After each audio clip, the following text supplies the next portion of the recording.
फूलडोलदास रास बिहारी महाराज पधारे हुए हैं। बड़ी कृपा और संतों का आगमन, जैसे लड्डू रसगुल्ला होता है ना, चारों तरफ से कहीं से भी बीच में फोड़ करके कहीं से भी खाओ वो मीठा होता है।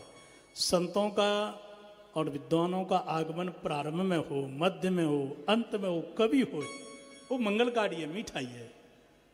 हम सब उनके चरणों में प्रणाम करते हैं और सभी महापुरुषों का आशीर्वाद भी बाद में हम लेंगे। बड़ी कृपा है। अस्तु ध्यान दीजिए। अच्छा, तो क्या चर्चा कर रहे हैं अपन? भगवान श्री कृष्ण ने कहा कि युधिष्ठिर भैया को ज्ञान दो। अच्छा देखो, यहां स्पष्ट शब्द है, दान धर्मान, राज धर्मान, मोक्ष धर्मान, विभागसा, स्त्री धर्मान, भगवत धर्मान, समास व्यास योगता। हर शब्द में धर्म लगा हुआ है। इसका मतलब क्या है? केवल मंदिर जाना ही धर्म नहीं है, पीले वस्त्र पहनना ही धर्म नहीं है, अपनी संप्रदाय के अनुसार माथे पर तिलक लगाना ही धर्म नहीं है, पति की सेवा केवल करना ही धर्म नहीं है। धर्म की व्याख्या देखना है तो आप श्री राम जी के चरित्र को देखिए। रामो विग्रहवान धर्म। पत्नी के साथ कैसे रहना है,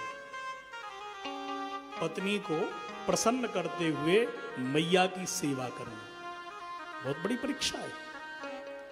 पत्नी में और मैया में झगड़ा हो जाए, सास बहू में, दोनों को साधना बड़ा मुश्किल है भाई। ये समझ लो कि हम एक विद्यालय में संसार में आए हैं, यहाँ उत्तीर्ण होने के लिए आए हैं और पूछा जाएगा कि तुमने माता पिता की सेवा करी कि नहीं। पत्नी को भी साध के रखा, माता पिता की आज्ञा मानी, भाई को भी साध के रखा, प्रजा को भी प्रसन्न रखा, और छोटे से छोटे व्यक्ति को आप देखो, निषाद के लिए भी देखो कितना सम्मान दिया, वीरों को कितना सम्मान दिया, दिया कि नहीं दिया? राम जी को देखो। इसलिए मानव का परम धर्म है, विश्वदामा कह रहे हैं, राज धर्मा, दान धर्मान, पहले दान दो। आप धन नहीं दान कर, अन्न दान कर दो, अन्न दान नहीं वस्त्र दान कर दो, जल दान कर दो, कछु तो करो भैया, मीठी वाणी तो दान कर दो। महाराज मेरी बिटिया का विवाह है सेठ जी, कछु यदि कहीं उपकार हो जाए, और चिंता क्यों करता है? मेरे होते हुए क्यों चिंता करता है भाई? अब बिटिया का विवाह 3 महीने के बाद, 3 महीने तक तो वो व्यक्ति निश्चिंत हो गया ना तुम्हारी वाणी के अनुसार। कोई बात नहीं, बाबूजी है, महाराज जी हैं, उन्होंने कह दिया, नहीं क्यों चिंता करते हो? तो मीठी वाणी भी बोल करके बाक दान कर देना भी एक पुण्य है। बोलो राधे राधे राधे राधे। इसलिए जीवन में दान करो, जो नहीं करे दान वो कहलाते हैं नादान। बोलो राधे राधे राधे। जो देता है वो देवता, जो लेता है वो दान। तुलसिया संसार में खूब दीजिए दाम, दाम उधर बैठे रहे, दाम करे सब काम, सियावर रामचंद्र की जय। खूब दान करिए जीवन में, और पर ऐसा दान मत करिए कि गुरु जी के आए, कथा में आए, बोले गुरु जी ने कहा सब दान ही दे करके चलते हैं, तो बहू बेटा घर में नहीं घुसने देंगे। इसलिए कह दिया दान धर्मान, राज धर्मान। तुम घर के मुखिया हो, तुम स्टेट के मुख्यमंत्री हो, देश के प्रधानमंत्री हो, इसलिए अलग अलग खजाने हैं। अकाल का विपत्ति कोष भी है भाई, इसलिए स्वास्थ्य के लिए, कभी कभी बच्चों के विवाह के लिए, शिक्षा के लिए गिफ्ट देना है बच्चों के लिए, उसके लिए भी रखना चाहिए। तुम घर के मुखिया हो, इसलिए कभी कभी यदि तुम्हारा पुत्र भी यदि अपराधी है तो दंड देने में सक्षम होना चाहिए। शत्रु निपराधी है तो उस पर भी दया करना चाहिए। राजधर्म की चर्चा भी सुनाई है। और तुम राजा ही मत बने रहना मुखिया, तो मैं मालिक हूं, इसका पालन करना, उसका करना, नाती को देखना, पोता को देखना, इसी चक्कर में ना लगे रहना। इसलिए मोक्ष धर्मान, मोक्ष धर्म की चर्चा सुनाई है। मोक्ष धर्म, मोक्ष का अर्थ मुक्ति, और मोक्ष का मतलब ये नहीं है या मोक्ष बोलो राधे राधे, रोग से मुक्ति मिल गई, मोक्ष मिल गया, पत्नी से छुटकारा मिल गया, मोक्ष मिल गया, बुखार से, कोरोना से मुक्ति मिल गई, छुटकारा मिल गया, मोक्ष मिल गया। सच्चा मोक्ष कौन है? बोले जन्म और मृत्यु से छुटकारा मिल गया। तो मोक्ष धर्मान विभागसा, मोक्ष धर्म की चर्चा यहां है। और बाद में करें स्त्री धर्मान। ये कौन सा धर्म है भाई? इसका मतलब क्या है? देखो, धर्म अर्थ काम और मोक्ष चार है ना। तो धर्म अर्थ और कामना की प्राप्ति करना है तो पत्नी को साथ में रखो। धर्म नहीं कर पाओगे पत्नी के बिना, ठीक है। संतति तुम्हारे भाग्य की और संपत्ति पत्नी के भाग्य की। पत्नी के आते ही कभी कभी चकाचक हो जाता है, और किसी किसी का पैर होता है वो खराब ही हो जाता है। इसलिए जब तुम मोक्ष के लिए जा रहे हो तो परिक्रमा पड़ी ना, भ्रमर। 3 भ्रमर में पत्नी आगे होती है, चौथी में पतिता आगे होता है। इसका मतलब क्या है?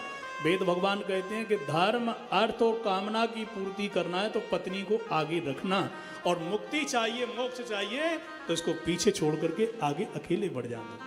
पर ऐसा मत करना कि पत्नी मझधार में पड़ी रहे, बच्चों के सामने भीख मांगे कि मुझे बेटा धोती लिवा, साड़ी लिवा, भोजन के लिए पैसा ना। ये व्यवस्था करके जाओ, तुम्हारा उत्तरदायित्व है कि वो किसी के सामने भीख न मांगे। स्त्री धर्मान, प्राणों की बाजी लगा करके पत्नी की रक्षा करना चाहिए। द्रौपदी जी हंसने लगी तो भीष्मपितामह का बिटिया, कुलांगना अकारण कभी नहीं हंसती हैं, क्यों हंस रही हो? बोले बाबा रहने दो। बोले नहीं, बोलो ना। बोले बाबा, जो ज्ञान आज दे रहे हो वो ज्ञान उस दिन कहाँ गया था जब मैं एक अवस्था थी, मेरी साड़ी खींची जा रही थी। तुम्हारी एक आवाज पर किसी कौरव की हिम्मत नहीं जो खड़े होकर के एक राजघराने की कुलवधू की साड़ी खींच ले। उस दिन तुम कहाँ गए थे? आप नहीं बोले, ये बात उस दिन बोलते ना। भीष्मपितामह बोले बिटिया, उस दिन मैंने दुर्योधन का अन्न खाया था। जैसा खाओगे अन्न वैसा होगा मन, जैसा पियोगे पानी आपकी वैसी बोलेगी वाणी। बोलो राधे राधे। 6 महीने की सरसैया पे मेरा रक्त जो उसके अन्न से बना हुआ था वो सब नष्ट हो गया। अब तो केवल अस्थि अस्थि है, इसलिए बुद्धि निर्मल हो गई है। अब वही बोलूंगा जो शास्त्र की, वेद की सम्मत बात है। स्त्री धर्मान, इसके बाद में कहा भगवत धर्मान समास व्यास योगता। समास और व्यास 2 विधियां यहाँ पर। वक्ता को अधिकार है कि कौन सी कथा वो विस्तार से कहना चाहता है और कौन सी वो समास विधि से कहना चाहता है। इसलिए पब्लिक को, जनता को देख करके वो बोलता है। सब पूरे के पूरे धर्म गए। अंतिम समय जाकर के महाराज सज्जनों, माघ का महीना है और वहां में शुक्ल पक्ष है, और वह भी आज एकादशी तिथि है। तो एकादश श्लोकों के द्वारा भीष्मपितामह ने भगवान की दिव्य स्तुति गाई, और बड़े प्रेम से ये स्तुति एकादश श्लोकों में गाई है। भीष्म उवाच इति मतिरुपकल्पिता वितृष्णा भगवती सात्वत पुंगवे विभूमि। इति मतिरुपकल्पिता वितृष्णा भगवती सात्वत पुंगवे विभूमि।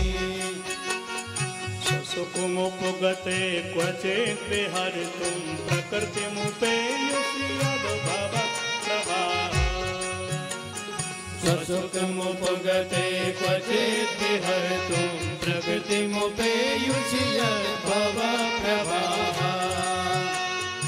इति मतिरुपकल्पिता वितृष्णा भगवती सात्वत पुंगविभूमि। इति मतिरुपकल्पिता वितृष्णा भगवती सात्वत पुंगवे विभूमि। प्रभुवन कमनं तमाल वर्णं रविकर गौरवराम्बरं दधाने। त्रिभुवन कमनं तमाल वर्णं रविकर गौरवराम्बरं दधाने। पुरलककुलाव्रताननाब्जं विजय सखेरतिरस्तु मे नवद्या। बपुरल ककुलावृतान्नाब्जं विजय सखेरतिरस्तु मे नवद्या। इति मतिरुपकल्पिता वितृष्णा भगवती सात्वत पुंगवे विभूमि। इति मति रूप कल्पिता वितृष्णा भगवती सात्वत पुंगवे विभूमि। भीष्म पितामह ने इति मति रूप कल्पिता वितृष्णा भगवती सात्वत पुंगवे विभूमि। स्तुति प्रारंभ इति से नहीं, इसकी पूर्णाहुति होती है। इशारा कर दिया प्रभु, बस सत्यता तो यह है कि वेदों ने जो आपको गाया, बस ऐसा राम जी का रूप गाया, आप कृष्ण बन गए। बोले नेति, ऐसा नहीं, नेति नेति का वेद पुकारा। वामन जी की झांकी को गाया तो आप कृष्ण बन गए, कृष्ण की झांकी को गाया तो राम बन गए, राम की झांकी को गाना मत्स्य बन गए, मत्स्य की झांकी को गाया, स्वरूप को गाया तो कच्छप बन गए। इसलिए अंत में कह दिया नेति।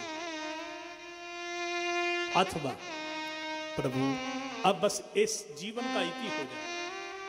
मैंने भाई को से मारते हुए देखा, शिष्य गुरु को मार रहे, गला काट रहे। मैंने देखा कि अपने बच्चों को लोग मार रहे हैं, ये मैंने देखा युद्ध में। बस ऐसा जीवन नहीं चाहिए। और सत्यता यह है कि आपके दर्शन करके, आपके गीत गाते हुए जो जाता है वो पुनः जन्म लेता ही नहीं। मुझे निश्चित यह ज्ञान हो गया है कि मेरे जीवन की इति है बस। और हर मरने वाले की अंतिम इच्छा पूरी होती है। मेरी एक इच्छा है। क्या इच्छा है बाबा? भगवान ने कहा, बोले महाराज मेरी एक बिटिया है, उस बिटिया का विवाह करना चाहता हूं। हर पिता की अंतिम इच्छा होती है कि बेटी का ब्याह करके जाऊं। आपकी बिटिया? आप बाल ब्रह्मचारी, आपकी भी बेटी है? ये बेटी कौन है जरा कृपा करके तो बताओ। और ऐसी बेटी कि आज तक तुम बूढ़े पड़ गए, सरसैया पे पड़े हुए हो, ब्याह नहीं करता है। बोले सुयोग बड़ा ही नहीं मिला।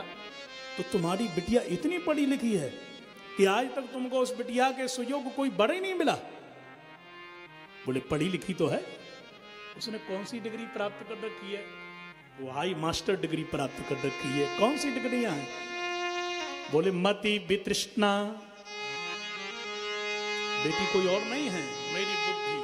और महाराज मैंने उसको डिग्री जो दिलाई है, पहली डिग्री है वो वितृष्णा है। विगता तृष्णा इति वितृष्णा। 3 प्रकार की तृष्णाओं से पड़े है, न तो लोकैष्णा और न पुत्रैष्णा और न वित्तैष्णा। तो भीष्मता मैंने विवाह तो किया नहीं, तो पुत्रैष्णा तो है ही नहीं। प्रतिज्ञा करी है कि सिंहासन पर कभी बैठूंगा नहीं, तो कोई न वित्तैष्णा न लोकैष्णा, किसी प्रकार की मुझे ईष्णा नहीं। तीनों ये तृष्णाओं से मैं पड़े मेरी बुद्धि है। और इसके सुयोग यदि कोई त्रिलोकी में बढ़ है तो वो आप हैं। मेरी बुद्धि रूपी बिटिया के साथ आप ब्याह कर लीजिए बस।